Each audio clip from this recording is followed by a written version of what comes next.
A convoy of black SUVs tore down the road, tires grinding against the blistering pavement. When the doors swung open, figures emerged, crisp silk shirts, dark sunglasses masking unreadable eyes. They weren't here for fuel or food. They were here to take this place. But what the cartel didn't know was that the truckers here weren't just men behind the wheel. Some carried a past the cartel would soon regret. The sun hung low over the highway, casting long shadows across the newly built truck stop near the U.S.-Mexico border. The air rippled with heat, making everything shimmer like a mirage. Under a modest awning by the convenience store, a few drivers exchanged stories about their recent hauls, laughing over minor mishaps that felt monumental on long stretches of asphalt. Their trucks, some battered, some gleaming, lined up in neat rows across the broad parking lot. This was a place of respite, a safe haven where the rumble of engines faded into friendly chatter and the comforting rattle of coffee machines. No one imagined that on this blistering afternoon, a greater threat than a breakdown was rolling in. Valeria Reyes, owner of the truck stop, sat inside her air-conditioned office at the back of a small diner. A tall, dark-haired woman with unwavering eyes, she had worked tirelessly to turn this once empty patch of desert into a thriving way station. Truckers passing through felt an unspoken relief knowing they could grab a decent meal, shower, and rest without worry. She put down her pen and glanced at the clock, nearly 4 p.m. About time to step out and check on her regulars. Little did she know that beyond the horizon, an unwelcome convoy was hurtling toward her establishment at breakneck speed. Outside, a few men tinkered with engines in the repair bay while others lounged in the diner, swapping stories. Hank Lawson, a veteran trucker with streaks of gray in his beard, leaned against the diner door, hat tipped low, eyes half closed as he enjoyed a rare moment of peace. The desert heat pressed in, but the mood remained light. Then, the roar of multiple engines shattered the lull. A line of black SUVs tore into the parking lot, wheels grinding against the rock-hard dirt. Everyone turned toward the disturbance. Engines this loud usually belonged to souped-up rigs or custom hot rods, but these vehicles carried a menacing undertone that raised the hairs on the back of every neck present. Valeria froze mid-step, setting aside her papers as she peered through the diner's window.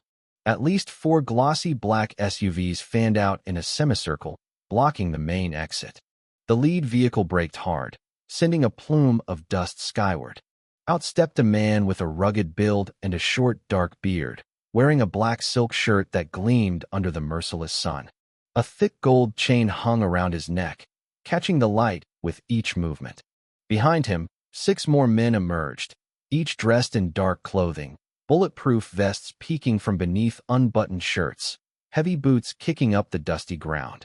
Their sunglasses obscured any flicker of emotion, giving them a cold, predatory aura. The lead man strode forward like he already owned the place. His posture was arrogant, his gaze sweeping left and right as though assessing new territory. The sun glinted off his necklace as he stopped in front of the diner door. The cartel's presence could mean only one thing: trouble. Silence fell across the lot. A group of truckers who had been chatting near the refueling station exchanged worried glances but didn't dare approach. Their tools and half-finished repairs lay abandoned as they stepped back, uneasy. The air felt heavier, as if a storm had just descended without warning.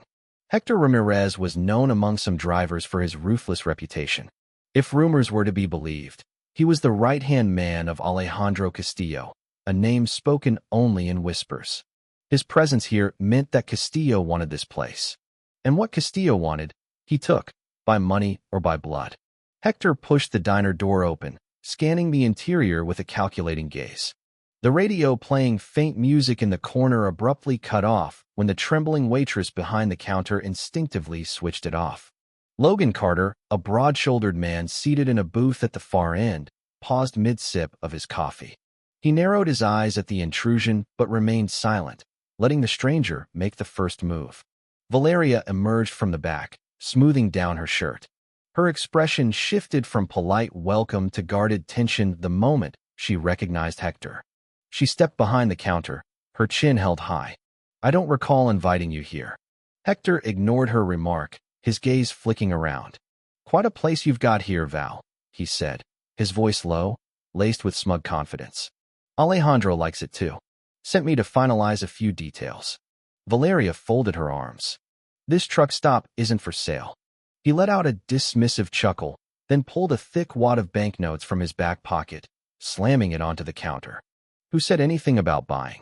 This is just a friendly suggestion to help you see reason. His 6 companions loomed behind him, scanning the diner's patrons, their hands occasionally brushing over concealed firearms in a not-so-subtle warning. For a heartbeat, the entire diner was silent. Then, Valeria reached out and calmly flicked the bundle of cash off the counter. It fell to the floor unceremoniously. "I'm not interested in dirty money," she said in a dangerously steady voice. "Get out of my truck stop, Hector." The tension thickened, the dryness of the desert air mingling with the sharp sting of confrontation. Hector's expression darkened, any forced cordiality vanishing. He turned his head slightly, addressing his men. "Looks like we'll have to do this another way." Outside, one of his goons strode toward the parked trucks. Hank Lawson, still standing by one of the semis, quickly stepped forward. "Hey," he barked. "You can't just—" Before Hank could finish, Hector delivered a swift punch to his gut, knocking the wind out of the older man. 2 more cartel henchmen grabbed Hank by the arms and slammed him onto the scorching pavement. He tried to struggle, but a sharp kick to his side left him sprawled out, groaning. The ring of onlookers, truckers and travelers alike, went pale. Fear rippled through the crowd. No one dared intervene. These cartel men were armed, ruthless, and prepared to spill blood. Valeria pressed her palms onto the counter so hard her knuckles whitened.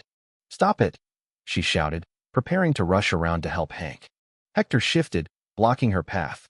"We'll be back, Val," he said, voice as icy as his glare.